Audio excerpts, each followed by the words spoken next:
ஆபரண உலகில் அரை நூற்றாண்டை கடந்த பாரம்பரியம். யாழ் சாரங்கா நகை மாடம்.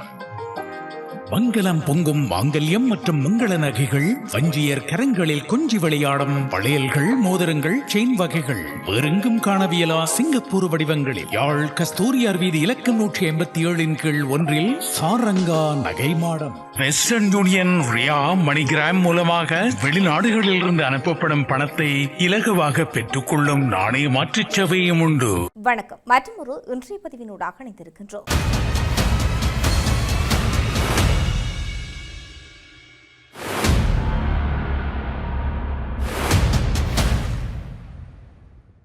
வடக்கு ஈரானில் அமைந்துள்ள புரட்சிகர காவல்படையின் கடற்படை தலைமையகத்தை குறிவைத்து அமெரிக்கா ஏவுகணை தாக்குதல் நடத்தியுள்ளதாக சர்வதேச ஊடகங்கள் செய்தி வெளியிட்டும் இருக்கின்றது. காஸ்பியன் கடற்பகுதியில் உள்ள கிராமத்தில் அமைந்திருக்கும் IRGC கடற்படை தலையகத்தை இலக்கு வைத்து இந்த தாக்குதல் மேற்கொள்ளப்பட்டதோடு அதில் வளாகத்தில் சில முக்கிய ராணுவ உபகரணங்கள் சேதமடைந்துள்ளதாக ஈரானிய அரச ஊடகம் உறுதிப்படுத்தியும் இருக்கின்றது. இருப்பினும் வட ஈரானில் நிகழ்ந்த குறிப்பிட்ட ஏவுகணை தாக்குதல் சம்பவத்தில் இதுவரை உயிரிழப்புகள் எதுவும் ஏற்பட்டதாக எந்தவித அதிகாரப்பூர்வ தகவல்களும் வெளியாகவில்லை. அதேவேளை ஈரான் மீது அமெரிக்கா தொடர்ச்சியாக 13வது இரவாகவும் வான்வழி தாக்குதலை தீவிரமாக முன்னெடுத்தும் வந்துள்ளது. இந்த தாக்குதலின் போது ஈரானிய ராணுவ கட்டளை மையங்கள், ட்ரோன் சேமிப்பு வசதிகள், ராணுவ தகவல் தொடர்பு நெட்வொர்க்குகள், கடலோர கண்காணிப்பு மையங்கள் மற்றும் கடல்சார் போர் திறன்களை இலக்கு வைத்து இந்த தாக்குதல்கள் தொடுக்கப்பட்டதாக அமெரிக்க மத்திய கட்டளை பிரிவு உத்தியோகபூர்வமாக தெரிவித்துள்ளது. எவ்வாறாயினும் தங்களின் பாதுகாப்பு மற்றும் ராணுவ நடவடிக்கைகள் சார் காரணங்களுக்காக தாக்குதல்கள் நடத்தப்பட்டது குறிப்பிட்ட நுட்பமான இடங்கள் குறித்து விவரங்களை அமெரிக்க தரப்பு பகிரங்கமாக வெளிப்படுத்தவில்லை. இதனிடையே ஈரானின் சமீபத்திய அமெரிக்க ராணுவத்தால் நடத்தப்பட்ட இந்த தொடர் தாக்குதலில் காயமடைந்தவர்களின் எண்ணிக்கை 645 உயர்ந்ததாகவும் மேலும் 55 பேர் உயிரிழந்திருப்பது அதிகாரப்பூர்வமாக உறுதி செய்யப்பட்டுள்ளதாகவும் ஈரான் சுகாதார அமைச்சகத்தின் செய்தி தொடர்பாளர் மேலும் குறிப்பிட்டும் இருக்கின்றார். அமெரிக்காவின் இந்த தாக்குதலால் நாட்டின் தென்மேற்கு மாகாணமான குசிஸ்தானில் மிக அதிக அளவிலான உயிரிழப்புகள் பதிவாகியுள்ளதாக தெரிவிக்கப்பட்டும் இருக்கின்றது.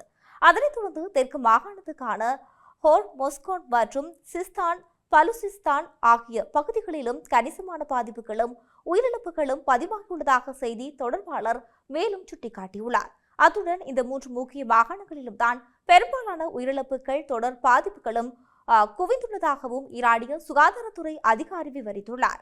தாக்குதல்களில் காயமடைந்து மருத்துவமனைகளில் அனுமதிக்கப்பட்டவர்களில் 586 பேர் முறையான சிகிச்சைகளுக்கு பிறகு தற்போது குணமடைந்து வீடு திரும்பியுள்ளதாகவும் அதே நேரத்தில் லேசான காயத்துடன் மேலும் பலர் மருத்துவமனைகளில் வெளிநோயாளர் பிரிவில் சிகிச்சை பெற்று வருவதாகவும் தெரிவிக்கப்படுகின்றது. இருப்பினும் தற்போது 8 நோயாளிகள் மருத்துவமனைகளில் தங்கி தொடர்ந்து தீவிர சிகிச்சை பெற்று வருவதாகவும் அவர்களில் தீவிர காயமடைந்த சிலருக்கு மேலதிக அறுவை சிகிச்சைகள் தேவைப்படுவதாகவும் ஈரான் சுகாதார அமைச்சகம் தெரிவித்தும் இருக்கின்றது. அடுத்ததாக ஹோர்முஸ் ஜலசந்தியில் கப்பல்களுக்கும் சரக்குகளுக்கும் ஏற்படும் சேதங்களுக்கு இழப்பீடாக அமெரிக்காவின் கட்டுப்பாட்டில் முடக்கி வைக்கப்பட்டுள்ள ஈரானிய சொத்துக்களை பயன்படுத்தப் போவதாக அமெரிக்க அதிபர் டொனால்ட் ட்ரம்ப் அளித்துள்ள உறுதிமொழி தெஹ்ரானிடமிருந்து கடுமையான கண்டனங்களை பெற்றும் இருக்கின்றது. கடந்த ஜூலை மாத தொடக்கத்திலிருந்து ஈரான் மற்றும் அமெரிக்கா இடையிலான ராணுவ பதட்டம் கணிசமாக அதிகரித்து வருகின்றது. இந்த தரப்பினருக்கும் பரஸ்பர தீவிர தாக்குதல்களை நடத்தி வருவதுடன் தெஹ்ரான் அந்த பகுதியில் அமைந்துள்ள அமெரிக்க ராணுவ தளத்தையும் இலக்கு வைத்து பதிலடி கொடுத்தும் வருகின்றது. வியாழக்கிழமை இரவு ஈரான் மீதான தனது 13வது தொடர்ச்சியான தாக்குதல் நடவடிக்கைகளை வாஷிங்டன் நிறைவு செய்த நிலையில் அந்த நாட்டின் மீது முன்னெப்போதும் இல்லாத அளவுக்கு பெரிய ஒரு மாபெரும் தாக்குதலை நடத்துவது குறித்து தீவிரமாக பரிசீலித்து வருவதாக அதிபர் டொனால்ட் ட்ரம்ப் எச்சரித்துள்ளார். இது தொடர்பாக தனது ட்ரூத் சோசியல் தளத்தில் பதிவிட்டுள்ள டொனால்ட் ட்ரம்ப், சேதங்களுக்கான இழப்பீடு அமெரிக்கா தனது வசமுள்ள மற்றும் கட்டுப்பாட்டில் வைத்திருக்கும் ஈரானின் பணத்திலிருந்து செலுத்தப்படும். இந்த இழப்பீடுகள் மிகவும் கணிசமான தொகையாக இருக்கலாம், ஆனால் இதுவே செய்ய வேண்டிய நியாயம் மற்றும் சமமான செயலாகும் என வெளிப்படையாக தெரிவித்துள்ளார். ட்ரம்பின் இந்த அறிவிப்புக்கு உடனடி எதிர்ப்பு தெரிவித்துள்ள ஈரானிய வெளியுறவு அமைச்சர் அப்பாஸ் அராக்ஷி வெள்ளிக்கிழமை காலை தனது சமூக வலைதள பக்கத்தில் கடுமையான பதிலடியை பதிவு செய்தும் இருக்கின்றார். அதில் தொடர்பில்லாத எதிர்கால கோரிக்கைகளுக்காக மற்றொரு நாட்டின் சொத்துக்களை பறிமுதல் செய்வது மிகப்பெரிய பதற்றத்தை தூண்டும் ஒரு அபாயகரமான முன்னுதாரணமாகும். இதுபோன்ற நிதிகளை கொண்டாடுபவர்களும் அதன் மூலம் லாபம் ஈட்டுபவர்களும் ஒன்று நினைவில் கொள்ள வேண்டும். ஒருமுறை அரசாங்கங்கள் பிற நாட்டு சொத்துக்களை பறிமுதல் செய்வதை இயல்பாக்கிவிட்டால் உலகில் யாருடைய சொத்துக்களும் பாதுகாப்பாக இருக்காது.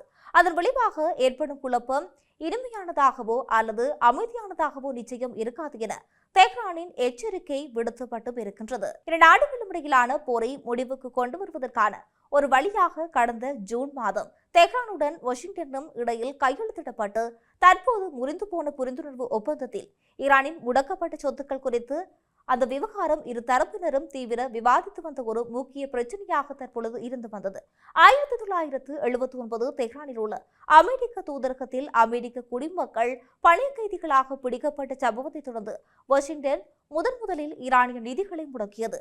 அமெரிக்காவும் பிற மேலை நாடுகளும் பல தசாப்தங்களாக ஈரானிய சொத்துக்களை முடக்கி வைத்துள்ளன. இதன் சரியான அளவு அதிகாரப்பூர்வமாக தெரியவில்லை என்றாலும் சில மதிப்பீடுகள் இதன் மதிப்பு சுமார் $100 பில்லியன் என கூறப்பட்டும் இருக்கின்றது. அதே நேரத்தில் செங்கடலில் 2 சவுதி எண்ணெய் கப்பல்கள் ஏமன் போராளிகளால் தாக்கியதை தொடர்ந்து ஈரான் மற்றும் அதன் ஹூதி கூட்டாளிகளும் கடுமையான ராணுவ தண்டனை வழங்கப்படும் என டொனால்ட் ட்ரம்ப் உறுதியளித்தும் இருக்கின்றார். அதனால் இதற்கு பதிலடியாக வெள்ளிக்கிழமை காலை பஹ்ரைன் மற்றும் ஜோர்டானில் உள்ள அமெரிக்க ராணுவ தளங்கள் மீது ஆளில்லா விமானங்கள் மூலம் புதிய தாக்குதல் அலையை தொடங்கியுள்ளதாக ஈரானிய ராணுவம் அந்த நாட்டு செய்தி நிறுவனம் ஒன்று இதனை குறிப்பிட்டும் இருக்கின்றது. இந்த தொடர் மோதல்களின் விளைவாக உலகின் முக்கிய எண்ணெய் பாதையான ஹோர்முஸ் ஜலசந்தியை கடக்கும் எண்ணெய் கப்பல்களின் எண்ணிக்கை வியாழக்கிழமையன்று வெறும் 1 குறைந்துள்ளதாக ராய்ட்டர்ஸ் தரவு தெரிவிக்கும் போது இது மே 7 பிறகு பதிவான மிக குறைந்த அளவாகும் என்று சொல்லப்படுகின்றது. அடுத்ததாக நாடாளுமன்ற உறுப்பினர் ராமநாதன் அர்ஜுனாவை கைது செய்ய பிடியாணை பிறப்பிக்கப்பட்டிருந்த நிலையில் இந்த விவகாரம் இன்றைய நாடாளுமன்ற அமர்வில் பெரும் குழப்பத்தை ஏற்படுத்தியும் இருக்கின்றது. இன்றைய நாடாளுமன்ற அமர்வில் அர்ஜுனா எம்பி கலந்து கொண்டிருந்த சந்தர்ப்பத்தில் அவரை கைது செய்ய நீதிமன்றம் பிடியாணை பிறப்பித்தும் இருந்தது. இன்று நாடாளுமன்ற அமர்வு இருப்பதாக நீதிமன்றத்துக்கு அறிவித்த போதும் இவ்வாறு பிடியாணை பிறப்பிக்கப்பட்டுள்ளதாகவும் தனது சிறப்புரிமைகள் மீறப்பட்டுள்ளதாகவும் சபை அமர்வின் போது அர்ஜுனா ராமநாதன் குறிப்பிட்டுள்ளார். இந்த நிலையில் அர்ஜுனா ராமநாதன் நாடாளுமன்றத்தில் இருந்தபோது அவரை கைது செய்ய நீதிமன்றம் எவ்வாறு பிடியாணை பிறப்பித்தது என்று எதிர்க்கட்சியின் நாடாளுமன்ற உறுப்பினர் ஹச்டி சில்வா கேள்வி எழுப்பியும் இருக்கின்றார். அவரின் கேள்வியை அடுத்து எதிர்க்கட்சி நாடாளுமன்ற உறுப்பினர் பலரும் சபையில் கடும் கூச்சலிட்டதன் காரணமாக சபையில் பதற்றமான சூழல் ஏற்பட்டும் இருக்கின்றது. இதன்போது சபையில் அர்ஜுனாவுக்கு ஆதரவாக கருத்து வெளியிட்டு எதிர்க்கட்சித் தலைவர் சஜித் பிரேமதாஸ் இந்த சபையில் பங்கேற்பது நாடாளுமன்ற உறுப்பினர் அர்ஜுனாவுக்கு ஒரு சிறப்புரிமையாகும்.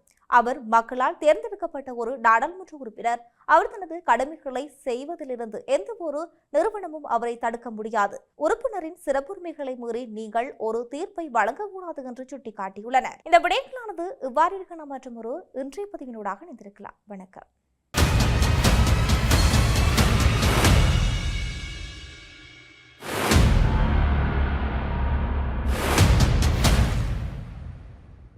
ஆபரண உலகில் அரை நூற்றாண்டை கடந்த பாரம்பரியம் யாழ் சாரங்கா நகை மாடம்.